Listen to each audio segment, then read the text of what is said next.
అమ్మా నేను మీకు ఒకటి చెప్తాను, 100 కోటి దండాలు ఇలా డ్రైవర్స్తో మాట్లాడడానికి 100 కోటి దండాలు. మా విలువలు పోతాయి, మా పరువులు పోతాయి, మాకు అలాంటి వ్యక్తులకి ఏంటి సమాధానం చెప్పాలో కూడా మాకు తెలియదు. 100 కోటి దండాలు.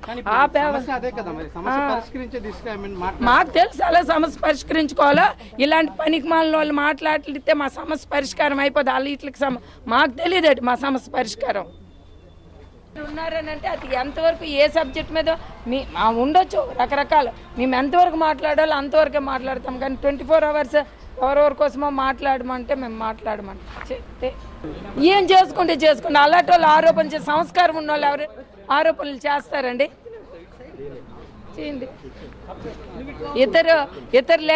ఇతర ఫ్యామిలీస్లో దూరిపోయి ఇంకా ఆవిడేమో ఆరోపణలు చేస్తుందండి. Adultery legal. మీ ఇంటికి వచ్చి నేను ఉంటాను, టూర్లు వెళ్తాను, 3 ఆడపిల్లలను పెట్టుకొని నేను ఇలాగే బిహేవ్ చేస్తాను. దానికోసం ఏంటండి, మా కోసం ఏంటండి అలాంటి లేడీ మాట్లాడుతుంది? సార్ అది ఏం పీక్కుంటే పీక్కొని టెక్కల్లో ఉండే పరిస్థితి ఉండదు. ఇది మేము చాలా క్లియర్గా చెప్తున్నాం. మా ఆస్తి, మా విలేజ్, మా ఊరు, మా సంపద నా ఇష్టానుసారం చేసుకుంటానంటే చెల్లదు. It won't be. మాకు తెలుసు.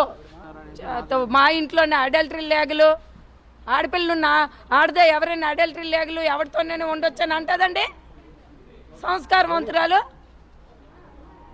మేము లాగుతున్నామా, ఆవిడ లాక్కుంటుందా? ఈవెన్ మేము శ్రీని గారి ఇష్యూస్ కోసం కూడా మేము స్పందించాం. తీయండి, వద్దు.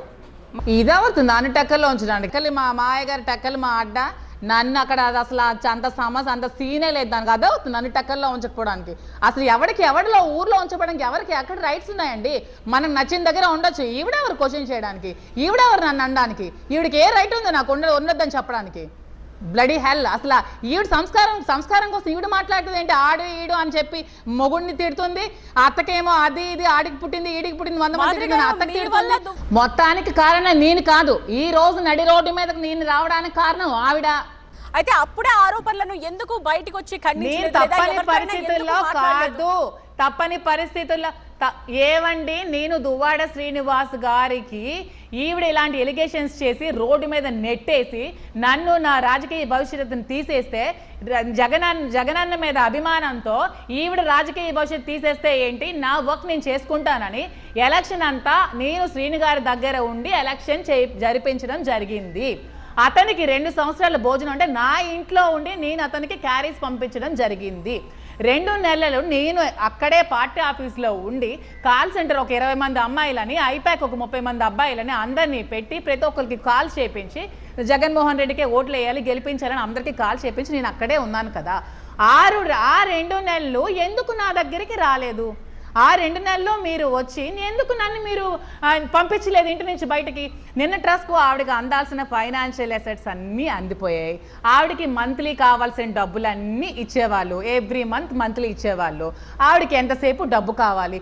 ఈ జగన్మోహన్ రెడ్డి గారు గెలిచేస్తే మేము సైలెంట్గా ఉంటే మళ్ళీ నాకు పదవులు వస్తాయి, మళ్ళీ నేను ఇంకేమైనా చెయ్యొచ్చు, రాజకీయంగా నేను అభివృద్ధి చెందొచ్చు, లబ్ధి కోసం సైలెంట్గా ఉండి ఓడిపోయిన తర్వాత రెచ్చిపోతుంది. మరి ఆ 1 year గ్యాప్లో నేను అదే అడుగుతున్నాను మీ అందరికీ. ఎప్పుడు నన్నే మీరు తప్పు పడుతున్నారు ప్రతి ఒక్కరు కూడా.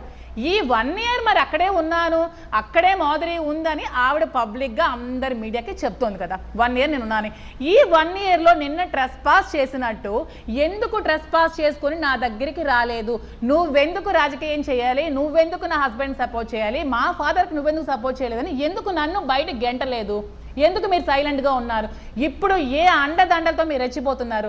నిన్న శ్రీని గారి ఇంటి మీద వచ్చి ట్రెస్ పాస్ జరుగుతుంటే అతని మీద మర్డర్ అటెంప్ట్ చేయడానికి 10 మందిని తీసుకొచ్చి శ్రీని గారి మీద నువ్వు గుణపాలతో నువ్వు గుచ్చుతుంటే అతను 100కి కాల్ చేసి ఒక్క పోలీస్ కూడా ఎందుకు రాలేదు? పోలీస్ కంప్లైంట్ పెడితే 3-4 hours వరకు ఎవరు ఎందుకు రాలేదు? అంటే అతను చంపేసినా అలాగే ఊరుకుంటారా? అంటే ఎవరు అండదండలతో ఆవిడ రెచ్చిపోతుంది? ఇప్పుడు ఏం చూసుకొని రెచ్చిపోతుంది? ఇవన్నీ జనాలు అబ్జర్వ్ చేస్తున్నారు. ప్రతి ఒక్కటి అందరికీ తెలుసు. ఆవిడ అత్తగారు ఇప్పుడే చెప్పారు కదా, భగవద్గీత మీద ప్రమాణం చేసి చెప్పారు. ఆవిడకి డబ్బు పిచ్చి, అధికార పిచ్చి, మందు పిచ్చట. మందు కూడా తాగుతుంది, నాకు తెలియదు, నాకు ఇప్పుడే తెలిసిందమ్మా మందు తాగుతుందని. వీటి మొత్తం వివాదాలకి కారణం దువ్వాడ వాణికి ఉన్న రాజకీయ కాంక్ష, దువ్వాడ వాణికి ఉన్న అధికార పిచ్చి, దువ్వాడి వాణికి ఉన్న అధికార మదం. ఆ మదంతోనే నువ్వు శ్రీను గారిని తొక్కాలని నువ్వు శ్రీను గారికి ఎగనెస్ట్ గా ఇప్పుడు ఆలే ఒప్పుకున్నారు కదా మీకు మేము టీడీపీకి సపోర్ట్ చేస్తామని. ఇప్పుడు మీడియా అంతా ఒక అమ్మాయి టాపిక్ రాగానే ఎంత అలర్ట్ అయిపోయారు, మొత్తం అంతా ఈ స్టేట్ మొత్తం ఇటే చూస్తున్నారు కదా ఏం జరిగిందని. అదే ఆ టార్గెట్ తీసుకుని అంటే శ్రీను గారికి ఒక అమ్మాయితో ఏదైనా రిలేషన్షిప్ లో ఉందని మేము ఎవిడెంట్ గా ప్రూవ్ చేయగలిగితే, మేము క్రియేట్ చేయగలిగితే అప్పుడు శ్రీను గారి టికెట్ లేకుండా పోతుంది, శ్రీను గారిని అణిచేసి ఆ టికెట్ నేను పొందొచ్చు, నేనే అధికారాన్ని అనుభవించవచ్చు అనే కుట్రతో చేసిన పని. దువ్వాడ శ్రీనికి మాధురికి ఉన్న సంబంధం బెస్ట్ ఫ్రెండ్షిప్. మా ఇద్దరికి మధ్యన ఒక లేడీస్కి జెంట్స్కి ఫ్రెండ్షిప్ ఉండదా? మా ఇద్దరం మంచి స్నేహితులంగా ఉండేవాళ్ళం మొన్నటి వరకు. మొన్న ఏ రోజైతే ఆవిడ ప్రెస్ మీట్ పెట్టి బయటకి చెప్పిందో ఆ రోజు నుంచి సోషల్ మీడియా మొత్తం నా కోసమే మాట్లాడుతుంది. ప్రతి ఒక్కరూ దువ్వాడ శ్రీనివాస్ గారి తాలూకా అని నా కోసమే మాట్లాడుతున్నారు. ఏ ఫోటో చూసినా ఏ వీడియో చూసినా ప్రతి దాని కింద దువ్వాడ శ్రీనివాస్ తాలూకా, నా ఇన్స్టాగ్రామ్లో కూడా నా దాంట్లో కూడా ప్రతి ఒక్కరు ట్యాగ్ చేసి దువ్వాడ శ్రీనివాస్ తాలూకా అని పెడుతున్నారు. ఈ బురద వేయడం చాలా ఈజీ. ఆవిడ వేసేసింది వచ్చి సోషల్ మీడియాలో, వేయకుండా తేల్చుకోవాల్సింది హస్బెండ్ దగ్గర. ఆవిడ వచ్చి నా మీద వేసింది, అది చెరుపుకోవడం చాలా కష్టం.